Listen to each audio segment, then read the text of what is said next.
या हम कह सकते हैं कि ये एक इंसान से दूसरे इंसान में ट्रांसमिट कैसे होता है उसकी अगर बात करें तो देखो, अगर एक इंसान की बॉडी का फ्लूइड देखे, बॉडी का फ्लूइड कुछ भी हो सकता है, जैसे इंटर सेल्यूलर फ्लूइड होता है, यानी सेल के बीच का जो फ्लूइड होता है, ठीक है, वो अगर दूसरे इंसान के कांटेक्ट में आ जाए तो भी बीमारी फैल सकती है। ये बीमारी उस समय भी फैल सकती है जब एक इंसान का ब्लड दूसरे इंसान के ब्लड के कांटेक्ट में आ जाए। ये बीमारी सीमन से भी फैल सकती है, एक इंसान का जो सीमन होता है, वीर्य होता है, उसके माध्यम से भी फैल सकती है दूसरे इंसान में।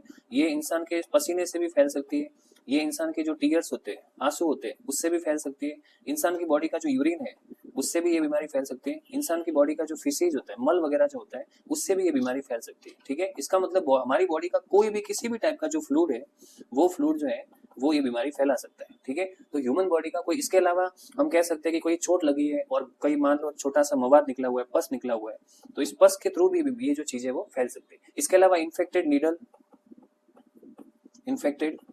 नीडल, जो नीडल होती है इन्फेक्टेड, उससे भी ये बीमारी फैल सकती है। इसके अलावा इन्फेक्टेड सरफेस, किसी इंसान को कोई बीमार है, जिस बेड पे था उस बेड से उस इंसान को हटा दिया, चद्दर वहीं पर है, तो वो जो सरफेस होता है इन्फेक्टेड सरफेस, तो उसकी वजह से, यानी हम कह सकते हैं कॉन्टामिनेटेड जो सरफेस है उसकी वजह से भी बीमारी फैल सकती है। इसके अलावा अनसेफ बरियल, तो हम कह सकते हैं कॉन्टामिनेटेड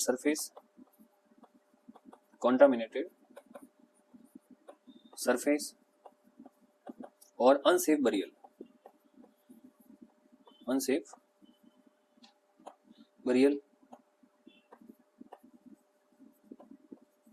अनसेफ बरियल का मतलब है कोई इंसान इबोला से उसकी डेथ हो गई है, आप उसको उस अंतिम संस्कार के लिए लेके जा रहे हो, लेकिन आपने ध्यान नहीं रखा, उसकी बॉडी को टच किया या उसको ऐसे ही जो है फेंक के आ गए, वो एकदम खुली पड़ी हुई है, तो उसकी वजह से भी फिर वहां एनिमल आएंगे, एनिमल से ह्यूमन में केस, सस्पेक्टेड केस देखने को मिलेंगे। तो ये इनका जो है मोड ऑफ ट्रांसमिशन हो गया कि किस तरीके से ये एनिमल से ह्यूमन में आया और ह्यूमन से ह्यूमन में फैलता है, यानी हमारी बॉडी का कोई भी फ्लूइड जो है वो अगले इंसान को इन्फेक्टेड कर सकता है। अब बात करते हैं कि सिम्टम्स क्या है, अगर ये बीमारी हो जाए तो हमें क्या क्या सिम्टम्स देखने को मिलेंगे, क्या क्या हमें जो है लक्षण देखने को मिलेंगे। तो देखो, सबसे पहला लक्षण तो है फीवर, इंसान को बुखार आएगा।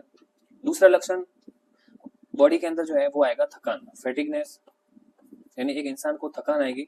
इसके अलावा उस इंसान को वॉमिटिंग होगी, उल्टियां होगी। इसके अलावा उस इंसान को डायरिया हो जाएगा, यानी दस्ते लगेगी बार बार।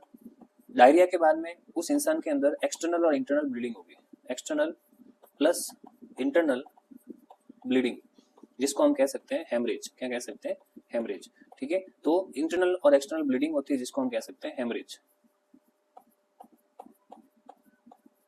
और इस हेमरेज की वजह से, इस इबोला वायरस से होने वाली बीमारी को जो है हम EVD कह सकते हैं, इबोला वायरल डिसऑर्डर, या इसको EHD भी कहते हैं।